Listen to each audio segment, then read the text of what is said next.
General property, tar road attach, 7.5 acre. National ಹೈವೇಯಿಂದ ನಿಮಗೆ only 6.5 kilometre ಆಗುತ್ತೆ. ಬಳ್ಳಾರಿ ಟು ಬೆಂಗಳೂರು ನೋಡಿ. ರೆಡ್ ಸಾಯಿಲ್ ಎಷ್ಟು ಚೆನ್ನಾಗಿದೆ ನೋಡಿ ಭೂಮಿ. ನಿಮಗೆ ತಾರ್ ರೋಡ್ 2 ಕಡೆ ಸಿಗುತ್ತೆ. ಒಳ್ಳೆ ಲೇಔಟ್ ಮಾಡೋದಕ್ಕೆ ಬರುತ್ತೆ. ಇದು ST ಪಿತ್ರಾರ್ಜಿತ ಆಸ್ತಿ. ಇದು ತುಂಬ ಒಳ್ಳೆ ಭೂಮಿ, ಒಳ್ಳೆ ಒಂದು ನೆಗೋಷಿಯಬಲ್ ರೇಟಲ್ಲಾಗುತ್ತೆ. ಕೆಂಪು ಭೂಮಿ, ಇದು ಕೆಂಪು ಭೂಮಿ ಎಷ್ಟು ಚೆನ್ನಾಗಿದೆ ನೋಡಿ. ಲೇಔಟ್ಗೆ 2 ಕಡೆ ಇದೆ, ವಿಲೇಜ್ ನಿಯರ್ ಇದೆ ನಿಮಗೆ. ಇದು ಒಳ್ಳೆ, ಈ ಕಡೆಯೂ ಇದೆ, ಈ ಕಡೆಯೂ ಇದೆ. ರೋಡ್ಗೆ ಲೆಫ್ಟ್ ಟು ರೈಟು ಲೇಔಟ್ ಮಾಡೋದಕ್ಕೆ ಒಂದು ಒಳ್ಳೆ ರೇಟಲ್ಲಿ ಒಳ್ಳೆ ಭೂಮಿ ಸಿಗುತ್ತೆ. ನಿಯರ್ ಬೈಯಲ್ಲಿ ವಿಲೇಜ್ ಇದೆ ನೋಡಿ, ವಿಲೇಜ್ ಇದೆ. ಈ ವಿಲೇಜಿಂದ ಸಿಟಿ ನಿಮಗೆ ಓನ್ಲಿ 4 ಕಿಲೋಮೀಟ್ರ್ ಆಗುತ್ತೆ ಸಿಟಿಗೆ.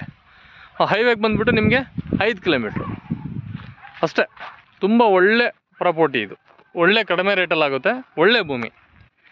ST ಪಿತ್ರಾರ್ಜಿತ ಆಸ್ತಿ, ತಾರ್ ರೋಡ್ ಅಟ್ಯಾಚ್. ಎಷ್ಟು ಚೆನ್ನಾಗಿದೆ ನೋಡಿ ವ್ಯೂ, ಒಳ್ಳೆ ವಾತಾವರಣ. 4 ಕಡೆ ಒಳ್ಳೆ ವಾಟರ್ ಸೋರ್ಸ್ ಏರಿಯಾ ಇದು.